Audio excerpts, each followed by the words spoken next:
Hello, ladies and gentlemen. It is Ryan. Welcome back again to the Life Refresh podcast. Um, I'm just going to jump right in. I really am excited about today's teaching. And again, it's going to talk about something I think is extremely important for many of us. And it's going to be a series of teachings and conversations around this particular subject of value exchange. And this is one thing I think is going to be meaningful to many of us, particularly as we are going through the first month of 2024. You might be hitting your goals or you might be on course to hit them. I went through some of my goals last night, actually, prior to doing this podcast. And I looked at them and I said, there's going to be some things I'm going to have to do differently. And there's a quote from the book called "The Mountain Is You" by Brianna Weiss. I mentioned it a long time ago. We'll link it in the show notes. But it says this, and I'm saying maybe the first portion is a long piece that speaks to uh, the growth of an individual. But it says this: your new life is going to cost you your old one. You're going to have to be comfortable with being uncomfortable. And part of that is centered around what you choose to value, particularly being valued by what God has deposited in you and in your life. And I want to give an example here. I hope many of you may think about this, but um, if you were like many, I'll say the stat is, I think they said in the first year, 700 plus thousand people um, purchased an iPhone. The first iPhone, by the way, not the ones with the cameras and all that stuff, just the first iPhone. Okay. And if you were like me and many others who were one of the first adopters of this particular device, people got a lot of slack for it. It did not do what it wasn't as impressive as many people thought it would be. But a year later, when they added the Apple App Store to the software, it changed the game for how we connect with one another, buying apps with this device, connecting, building businesses. Businesses like Uber and Airbnb didn't exist if it wasn't for the iPhone being what it was. Now, this is the thing about this device. Now, the first iPhone now, for many, is a relic, actually. The network that this device was built on initially does not exist anymore. Okay. And I would say maybe the first iPhone cost about $700 to $800. Okay. And it just did the basics, had no front camera. It had everything was very minuscule, but it did what it was supposed to do.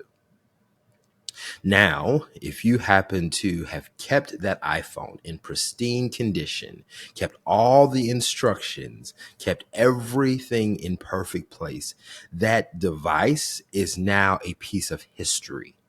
There has never been a device that has sold more, impacted more, and changed the lives of more people than the iPhone.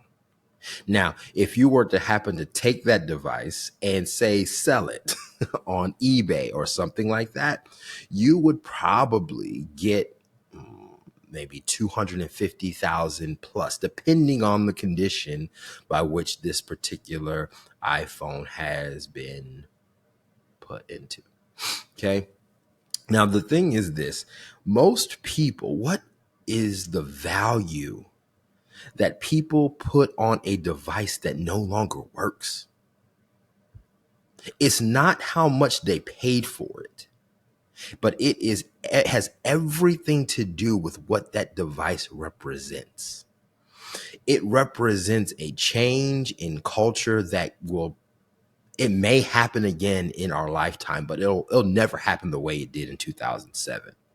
It'll never be that way again. So this individual or individuals that have kept this device in its pristine shape have a piece of history that most people would spend hundreds of thousands of dollars to capture. That's the value somebody puts on something that doesn't even work on a network anymore. How about your experiences? How about what you value? Do you value you? Have you taken the time to say that I'm worthy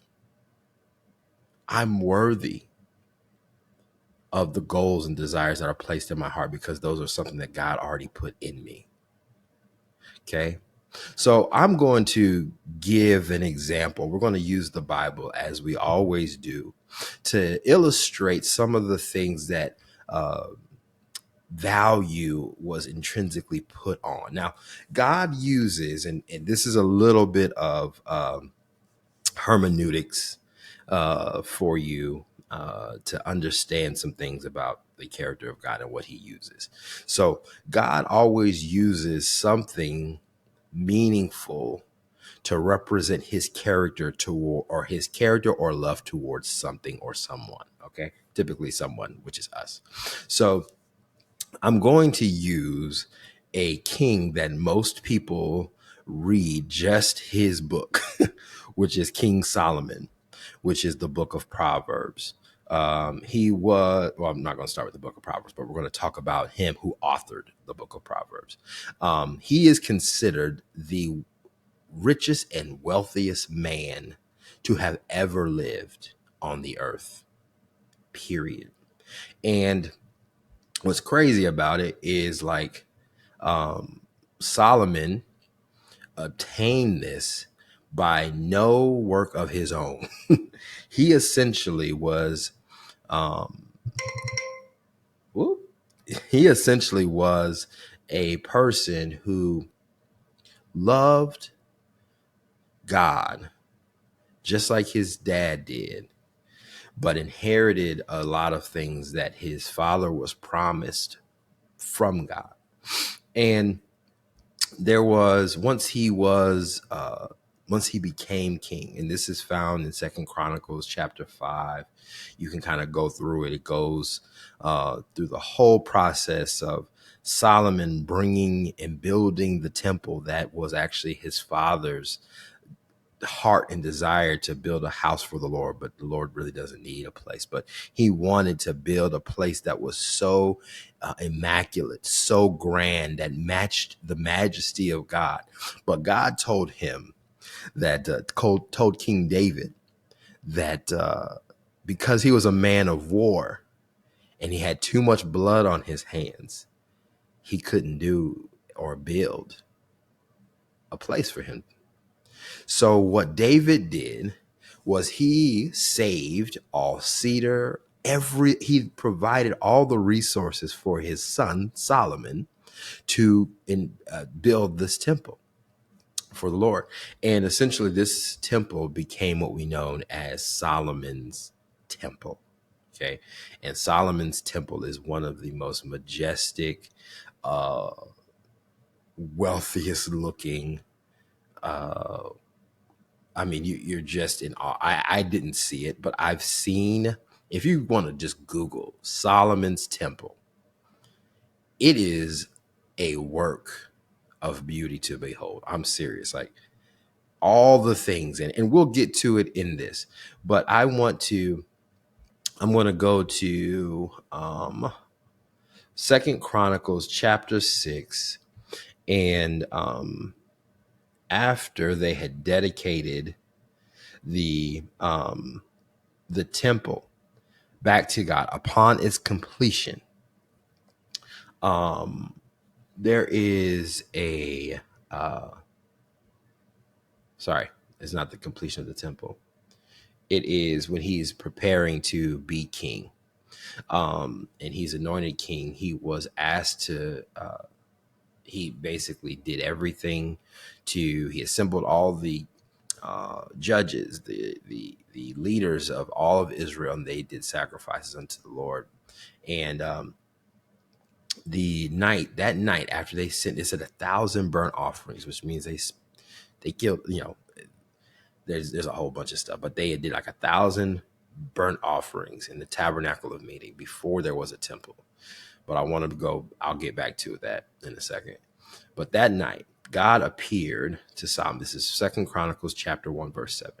And it says, and God appeared to him and said to him, ask, what shall I give you?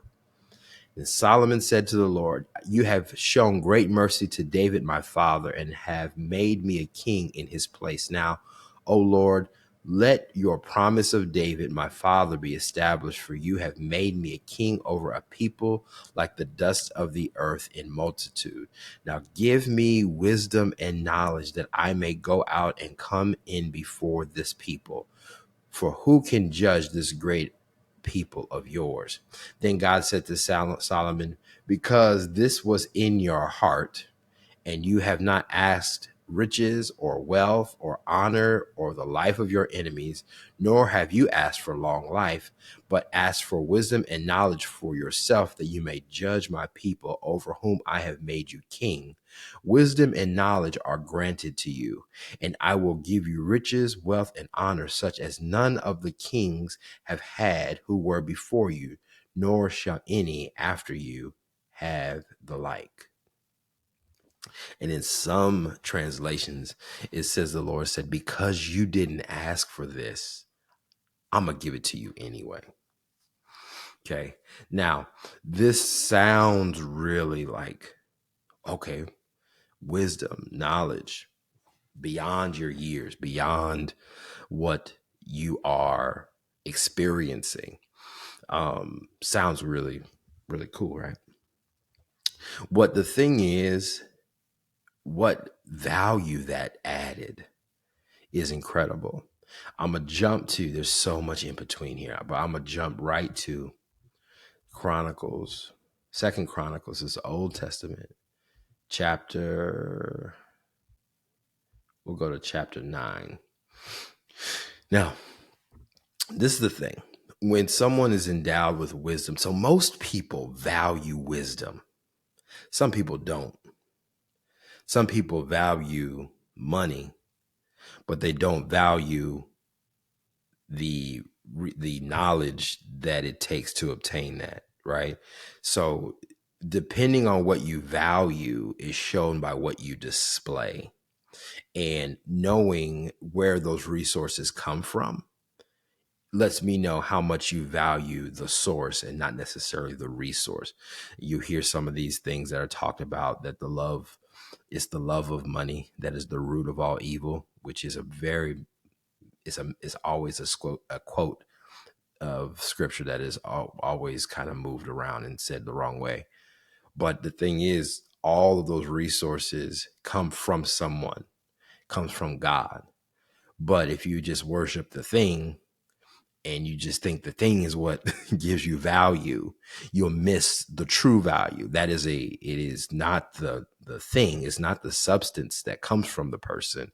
It's actually the person themselves. It's okay to feel loved.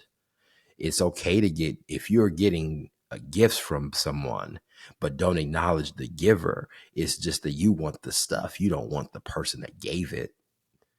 That shows the value of the individual. Because if I have to tell you and remind you that my love is not in the stuff, my love is towards you, and it's just my vehicle of showing and how I appreciate you, then your value is misplaced. Okay, so I'm going to say all this and I'm going to get into it. So many people in this time when Solomon was getting the wisdom and was obtained wisdom, he was beginning to be what we call, he was going viral. He was being well known in all of the kingdoms in the land at that time. And he received a visit from the Queen of Sheba, who had heard of Solomon's riches and heard of his wisdom. So she came with, like, Bible says she came with camels that bore spices, gold in abundance, precious stones, and all she did, they didn't talk about money. They already had that. It says this, she came and spoke to him about all that was in her heart. Okay. And it says, verse 2 said, so Solomon answered all her questions, and there was nothing so difficult for Solomon that he could not explain to her. And then the Queen of Sheba had seen the wisdom of Solomon, the house that he had built, the food on his table, the seating of his servants, the service of his waiters and their apparel, his cupbearers and their apparel, his entryway by which he went up to the house of the Lord. There was no spirit left in her, meaning that she was just impressed, right? So I'm saying all that to say, it wasn't that she came to just like, hey, listen, this is how much I have in my bag. How much do you have in your bag? That wasn't it. She came specifically for something that was meaningful to her. It says the things that were on her heart. And that was what she valued more than the stuff. The stuff was an appreciation of a service that she really needed. So it was never about the gold and the spices. It was all about the interaction by which she needed something answered. And she only went to the person by which anything of wisdom and understanding, the only person that could answer it at that time was King Solomon. Okay. And with that being said, there's so much after that. She was just that impressed by what this looked like. Now, let me give you an understanding of what this all looks like. And I'll end on this concept of value being exchanged, because after this particular time, things started changing in the kingdom of Israel. And I'm going to use some material that is represented in the temple that God typically used to show some of the changes. But I want to kind of set you and help you understand how majestic this house, majestic Solomon's circumstances were. Okay. So long story short, the weight of the gold that came into Solomon yearly was 666 talents of gold, which is, I think, is about 6 months of wage. Besides what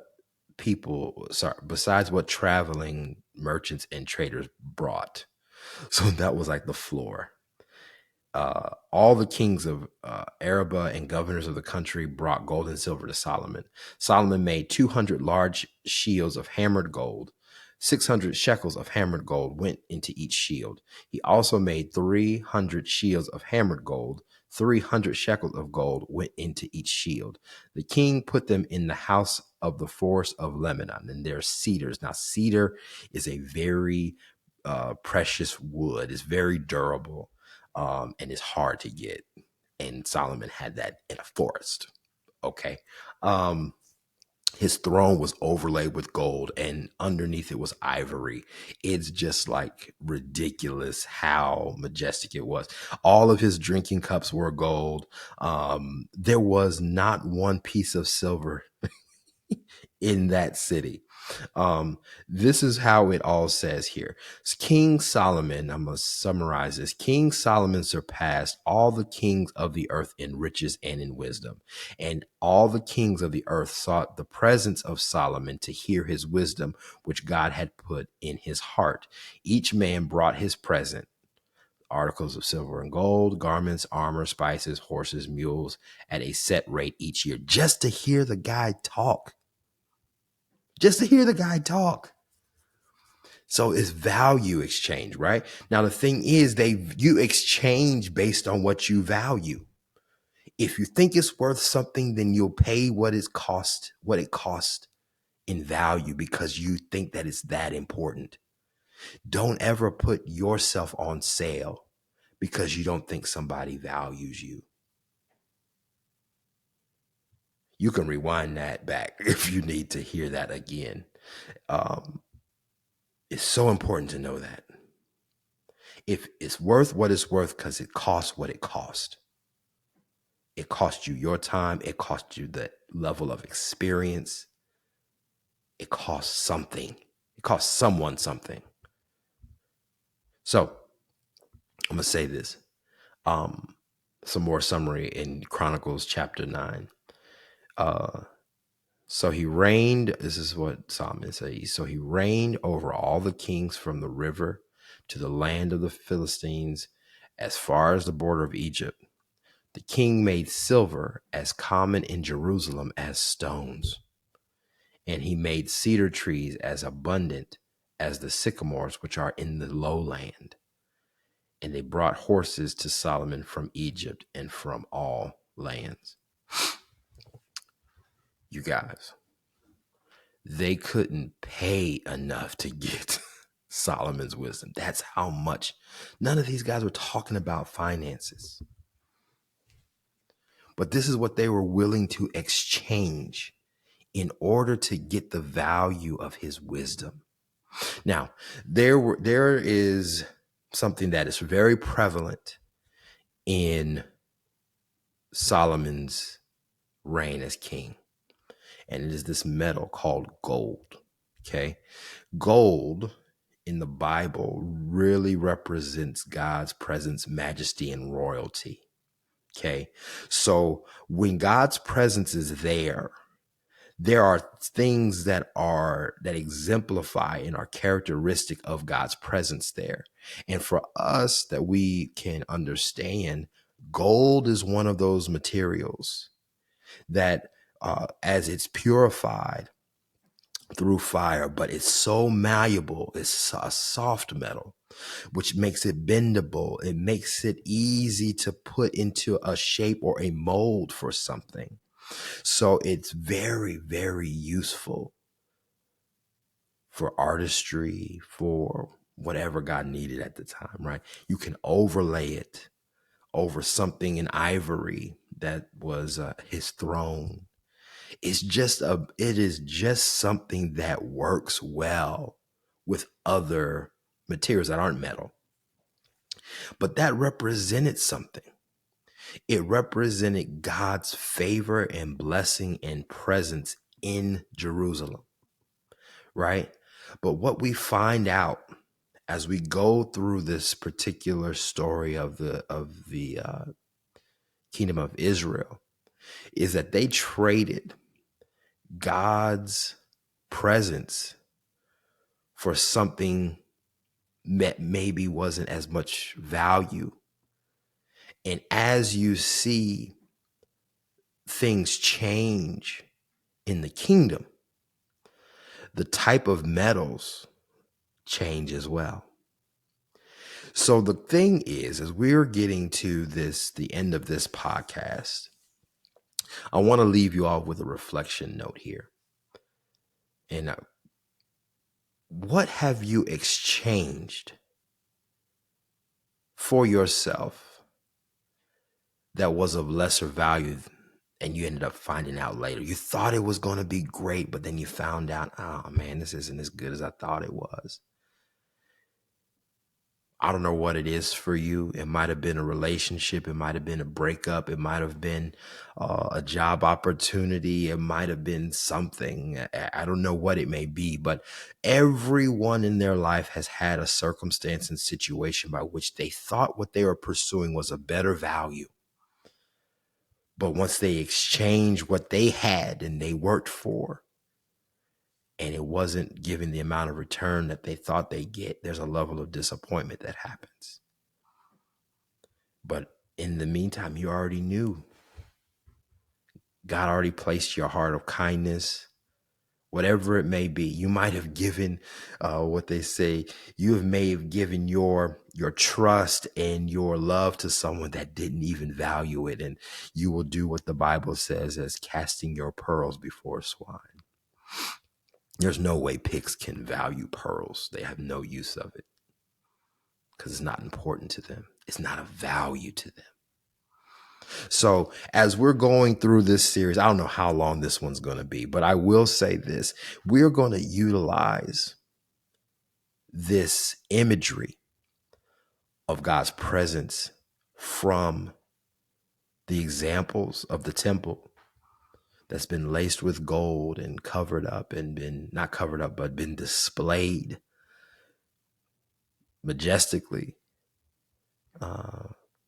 for God's glory, not for Solomon's glory, for God's glory.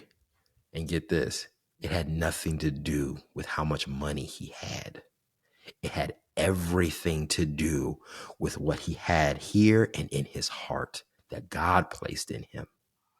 So God will make your name great. This is proof here.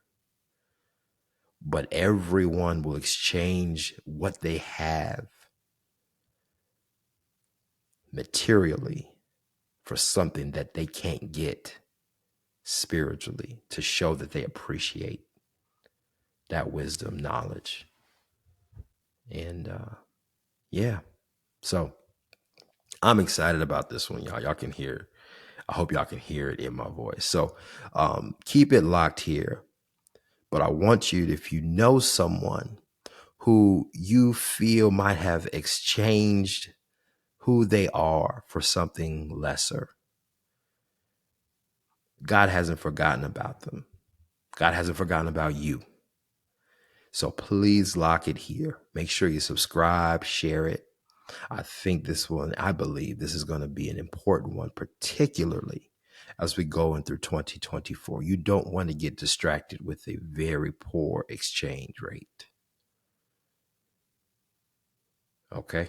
All right. We'll see you in the next one. Peace.